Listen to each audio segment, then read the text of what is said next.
I'm Marni Hughes, and this is Missing. Thank you for joining us. Each week, we cover a missing person case that isn't getting much attention. Every missing person matters, no matter their race, background, or circumstances. And by highlighting these cases and sharing the stories, we believe every case is solvable. And together, we can bring answers to family and friends of the missing.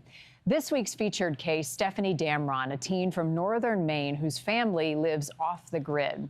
After an argument with an older sibling, Stefanie stormed off, and everyone thought she would come back. But now, a year later, the 13-year-old is still missing. Chris and I moved out here because we wanted peace and quiet. But then Stefanie came up missing, and it's like, ever since then, everybody's on edge.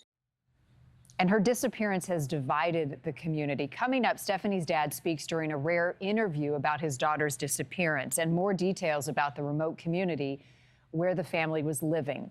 First, several updates to pass along in some other missing cases that we are following. The parents of Ashley Marie Williams are in California this week searching for their daughter.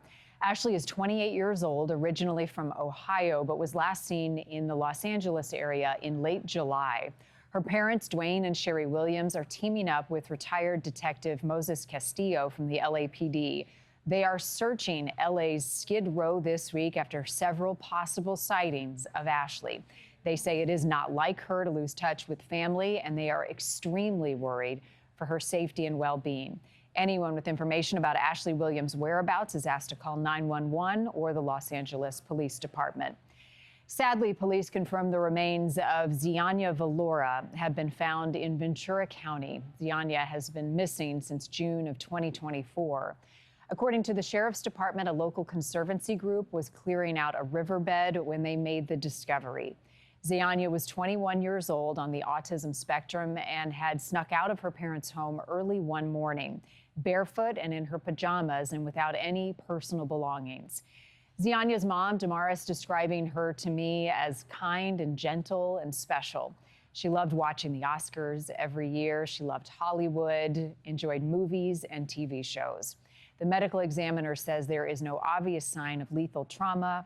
The cause of death is still pending. Two sisters from California missing for nearly 40 years have been found thanks to DNA testing. And now police are trying to find out who killed their mother. The sisters, Jasmine and Elizabeth Ramos, were just 2 and 14 months old when they went missing. They were living under names given to them by foster parents who raised them in California.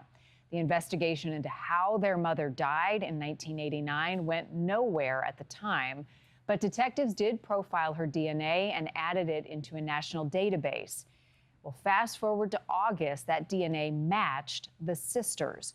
All police have to go on now is who killed their mom is a witness who says they saw 2 men with a woman and 2 children get into a black Mini pickup. Now to this week's featured case. It's been a year since a teen in northern Maine got into an argument with her sister and then stormed off into the woods. Everyone thought Stefanie Damron would come back in a few hours after she cooled off. But hours turned into days and into months, and now it has been a year, and the family's unconventional and reclusive lifestyle has churned up some suspicion, and the case has divided a town.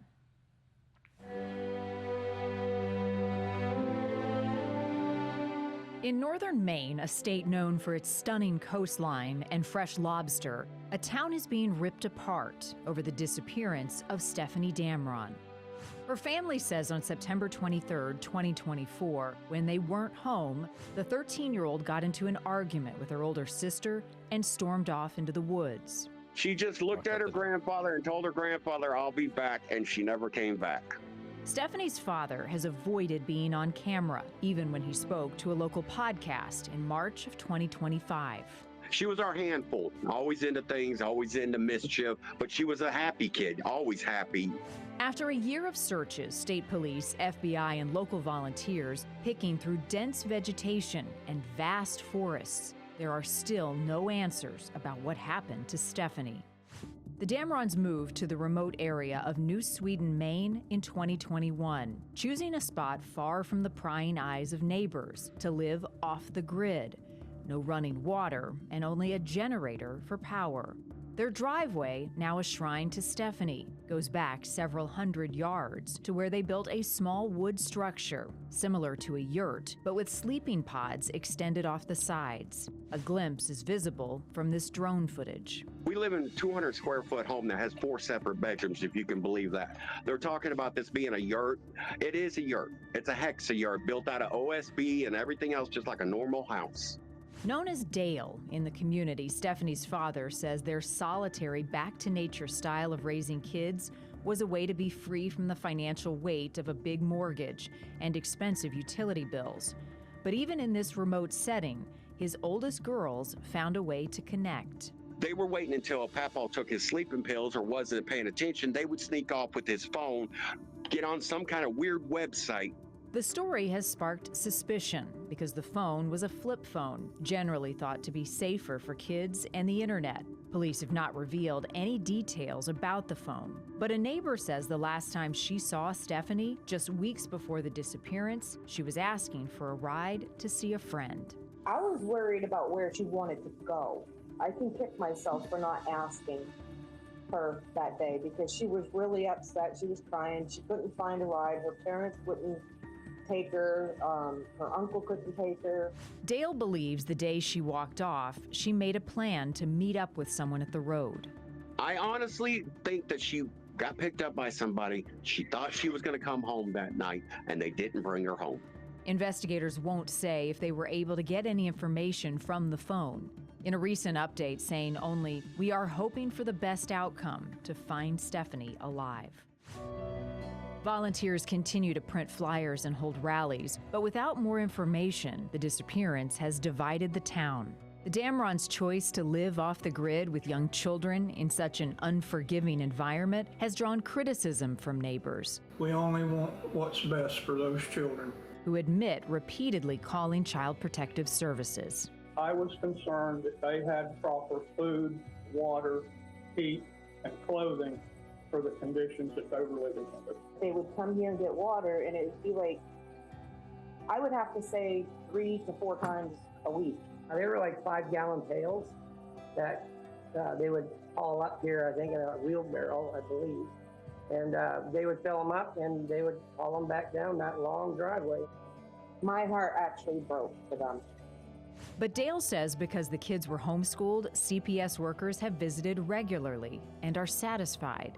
We've been here for 4 years, and twice a year for 4 years, CPS has always come out here. He's angry, wanting the focus back on the search for Stefanie. Instead of putting all this negativity towards judging us, judging that, put that energy into finding my daughter. All I want is my daughter home where she belongs, where I can take care of her. Help us find our daughter. Everyone admitting it's been a long year. This has taken a tremendous toll on this community. It's a different place than it was a year ago. Chris and I moved out here because we wanted peace and quiet. But then Stefanie came up missing, and it's like, ever since then, everybody's on edge. Stefanie's parents with a message, hoping she finds her way home. Please just come home. We love you.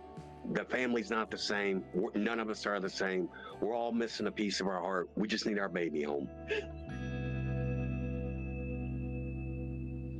Joining us now, Christie Rand, a volunteer with the group Friends of Stefanie, also Travis Hartford, co-host of the Locating the Lost, a true crime podcast. To you both, thank you so much for being here. Christie, let me start with you. Friends of Stefanie, tell me about this group and your involvement and why it's so important for you to find her. So we've created teamstephanie.org specifically to kind of bridge a gap in communication between the community and the facts of Stefanie's case. So really what we're focusing on is a place for volunteers to upload flyers of Stefanie so people nationwide can download them to hang in their communities. We really just wanted a factual place to share information and dispel kind of rumors related to her case and allow people, since this has gained national traction, a place that people can confidently go to know that they aren't getting misinformation. And let's focus on the facts. What are the facts that stand out to you most about her disappearance that you want people watching to know about her case? I think people need to stay focused on exactly what's showing here. Stefanie's picture, her height, her weight, her image, because that is what they need to know to be able to recognize Stefanie if they see her in a public place. And that's what we're trying to stick to. Travis, at what point did you hear about this case and become involved? About a week after she went missing, we started sharing her posters because it seemed different, right? It's a 13-year-old girl in the middle of nowhere, kind of wandered off to the woods. No one has seen her since. And what have you learned about the case in the last year as countless searches have taken place and there's been no sign of her? So the law enforcement has kept it pretty close to the vest, what they do know. They're not sharing a lot with a lot of people. I think Dale coming on our podcast was a big help to let the general public understand how they live and how he feels about his children. And, it may not be the same as you and I, but he's definitely seems like someone that wants to take care of his children. Just raise them a little differently than the rest of us, I guess. What else did he tell you, Travis, about what was happening within the family, specific to Stefanie, prior to her walking away that day? He alluded to us that him and his wife, Lisa, were out at a job interview. And while they're gone, they received a text from the older daughter saying that Stefanie had been upset with her and she wandered off into the woods. When they got home, Stefanie still wasn't back there. Dale thought that he was supposed to wait 24 hours before he could call the police, so they waited till the next morning to get the police involved. He did say that him and his wife Lisa did go around and try to look for her. They went up and down the road. They knocked on neighbors' doors as well. What about the people that she was in touch with, Travis? What did Dale say about anyone he knew his daughter was speaking to? He said he was not aware of her speaking to anyone initially, and then I guess talking to his older daughter, they had figured out that she may have been in contact with people online, people from further away, somehow using a cell phone that's a flip phone to get online and meet these people from beyond. Christie, tell me about this area and what you all have learned as you've conducted searches and tried to get the word out. Well, in general, Stefanie was extremely far from a major city or a major metropolitan area. So you're surrounded by a very dense area of woods and have quite a distance between some of your closest neighbors. Maybe even like your closest neighbors, in her case, didn't have cameras that would have caught her coming and going consistently. We've learned that she's very secluded where she is, so not a lot of access to meeting new people organically per se. She wasn't going to be coming across kids her age just out and about on her street. So very difficult time to make friends and have peers your own age. She was secluded and had limited resources. What have been some of the greatest challenges, Christie, for you and your group as you look into this case in trying to find answers and get information?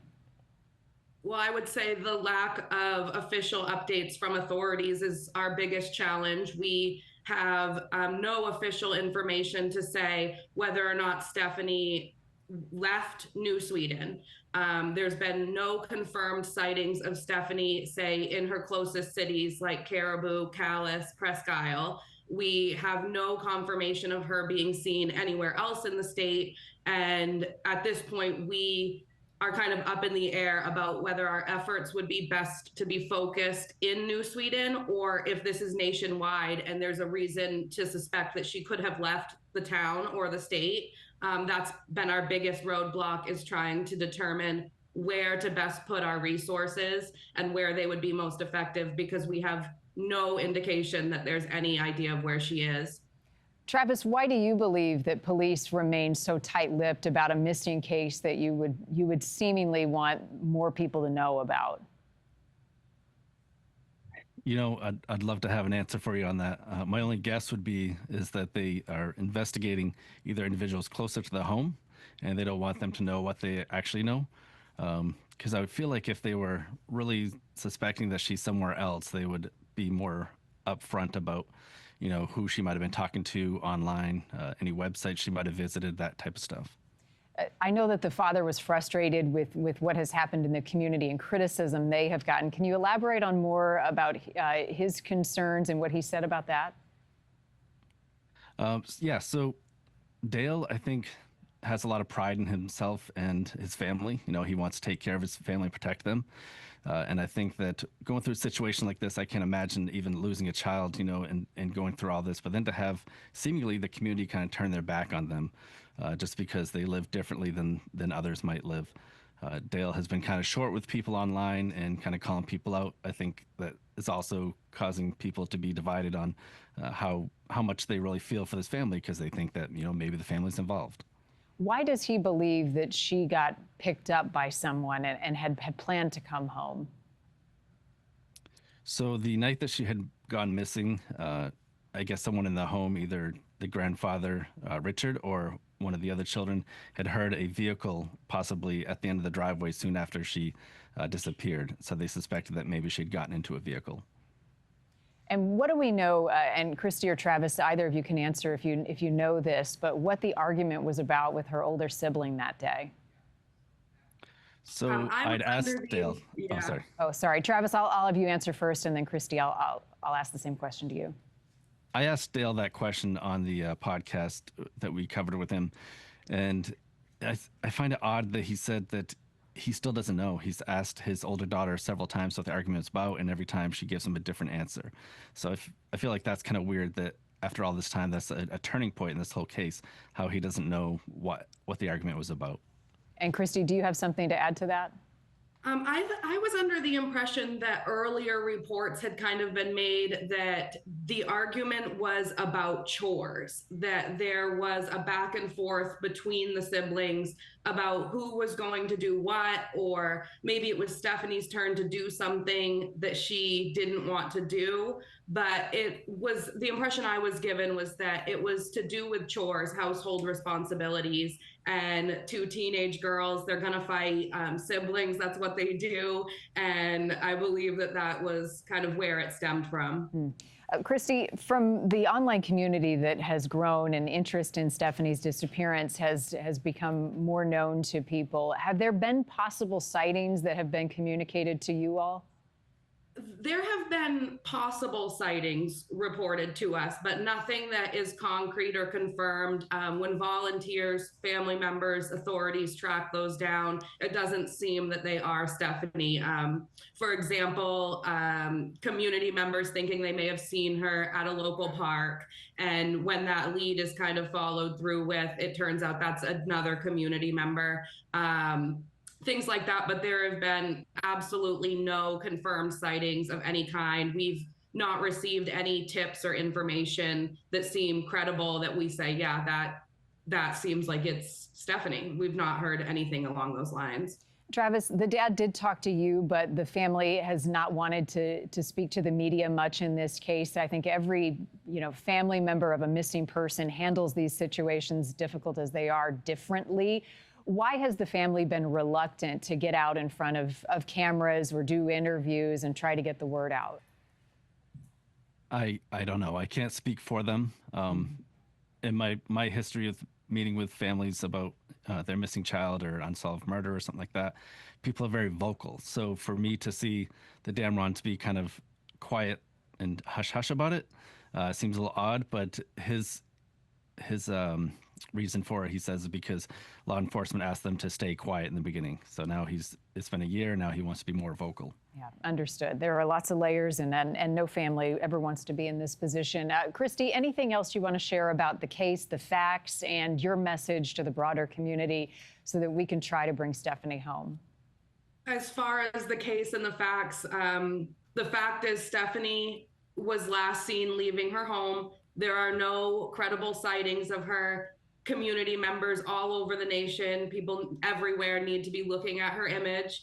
And the only things that you need to know about Stefanie to identify her in public is what's on the missing persons flyers, the information about her family, her upbringing, her lifestyle, none of that's relevant to identifying Stefanie if you see her in a public place. Yeah, we'll do our best to continue to share that as much as possible. Travis, I'll give you the final word. What do you think people should know most about this case and Stefanie's disappearance?